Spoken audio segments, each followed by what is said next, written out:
ಪ್ರಿಯರೇ, ದೇವರು ಒಳ್ಳೆಯವರು, ಒಳ್ಳೆಯದನ್ನೇ ಮಾಡುವವರಾಗಿದ್ದಾರೆ. ದೇವರು ನೂತನವಾದಂಥ ಸಂಬಂಧಗಳನ್ನು ಕಲ್ಪಿಸುವವರಾಗಿದ್ದಾರೆ. ನೂತನವಾದಂಥದ್ದನ್ನು ಮುಖ್ಯವಾಗಿ ಮತ್ತಾಯ 5ನೇ ಅಧ್ಯಾಯ 23ರಿಂದ 24 ನೀವು ನೋಡುವುದಾದರೆ ಇಲ್ಲಿ ದೇವರು ಕಾಣಿಕೆಯ ಕುರಿತು ಮಾತನಾಡ್ತಾರೆ.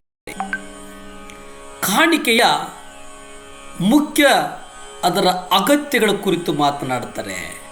ನೀವು ರೋಮಾಪುರದವರಿಗೆ 12ನೇ ಅಧ್ಯಾಯ 18 ನೀವು ನೋಡುವುದಾದರೆ ಅಲ್ಲಿ ದೇವರು ಬಹಳ ಸ್ಪಷ್ಟವಾಗಿ ಹೇಳ್ತಾರೆ, ಸಾಧ್ಯವಾದರೆ ನಿಮ್ಮಿಂದಾಗುವ ಮಟ್ಟಿಗೆ ಎಲ್ಲರ ಸಂಗಡ ಸಮಾಧಾನವಾಗಿರಿ.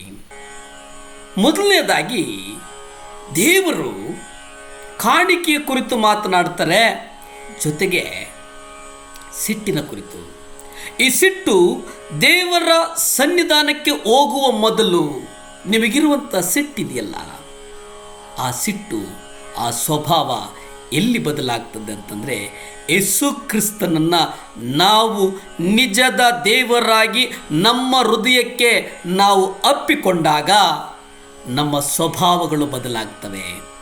ನಮ್ಮ ಸ್ವಭಾವಗಳು ಯಾವತ್ತು ಬದಲಾಗುತ್ತವೋ ಆಗ ನಾವು ದೇವರೊಂದಿಗೆ ಮುಖಾಮುಖಿ ನಡೀತಾ ಇದ್ದೇವೆ ಅನ್ನುವಂಥದ್ದನ್ನು ನಾವು ಗ್ರಹಿಸಬೇಕಾಗ್ತದೆ. ನಮ್ಮ ಸ್ವಭಾವಗಳು ಬದಲಾಗಲಿಲ್ಲ ಎಂದರೆ, ನಮ್ಮ ನಡತೆಗಳು ಬದಲಾಗಲಿಲ್ಲ ಅಂತಂದರೆ, ನಮ್ಮ ಕ್ರಿಯೆಗಳು ಬದಲಾಗಲಿಲ್ಲ ಅಂತಂದರೆ ನಾವು ದೇವರೊಟ್ಟಿಗೆ ನಡೆಯುತ್ತಿಲ್ಲ, ದೇವರೊಟ್ಟಿಗೆ ನಮಗೆ ಒಳ್ಳೆಯ ಸಂಬಂಧಗಳಿಲ್ಲ ಅನ್ನುವಂಥದ್ದನ್ನು ನಾವು ಗ್ರಹಿಸಬೇಕಾಗ್ತದೆ. ಪ್ರಿಯರೇ, ದೇವರು ನಿಮ್ಮಿಂದ ಸಾಧ್ಯವಾದಷ್ಟು ಮಟ್ಟಿಗೆ ಎಲ್ಲರ ಸಂಗಡ ಸಮಾಧಾನವಾಗಿರಿ ಅನ್ನುವಂಥದ್ದು ದೇವರ ವಾಗ್ದಾನ ಆಗಿದೆ. ಪ್ರೇರೆ, ನೀವು ಗ್ರಹಿಸಬೇಕಾಗಿದೆ. ಸಮಾಧಾನ ಸಮಾಧಾನ ಸಮಾಧಾನ. ನೋಡಿ, ಅನೇಕ ಸಂದರ್ಭಗಳಲ್ಲಿ ಕೆಲವು ವಿಚಾರಗಳನ್ನು ನಾವು ಮಂಡಿಸುವುದಕ್ಕೂ ಆಗುವುದಿಲ್ಲ. ನಾವು ಅನೇಕ ವಿಚಾರಗಳಲ್ಲಿ ನಾವು ಅವಿಧೇಯರಾಗಿ ನಡೆದುಕೊಳ್ತೇವೆ. ವಿಧೇಯತ್ವ ಅನ್ನುವಂಥದ್ದು ನಮ್ಮನ್ನು ಬಿಟ್ಟು ಹೊರಟು ಬಿಡ್ತದೆ. ಅದಕ್ಕೆ ದಾವೀದ ಬಹಳ ಶ್ರೇಷ್ಠವಾದಂಥ ಉದಾಹರಣೆ ಏನಪ್ಪ ಅಂತಂದರೆ, 1 ಸಾಮುವೇಲ 30ನೇ ಅಧ್ಯಾಯ 6 ನಾವು ನೋಡುವುದಾದರೆ, ಆದರೆ ಜನರಲ್ಲಿ ಪ್ರತಿಯೊಬ್ಬನು ತನ್ನ ತನ್ನ ಕುಮಾರ್ತೆಯರಿಗೋಸ್ಕರವಾಗಿಯೂ ಮನೋವ್ಯಥೆಪಟ್ಟು ದಾವೀದನನ್ನು ಕಲ್ಲೆಸೆಯಬೇಕೆಂದು ಹೇಳಿಕೊಂಡದ್ದರಿಂದ ಅವನು ಬಹಳ ಇಕ್ಕಟ್ಟಿನಲ್ಲಿ ಬಿದ್ದನು.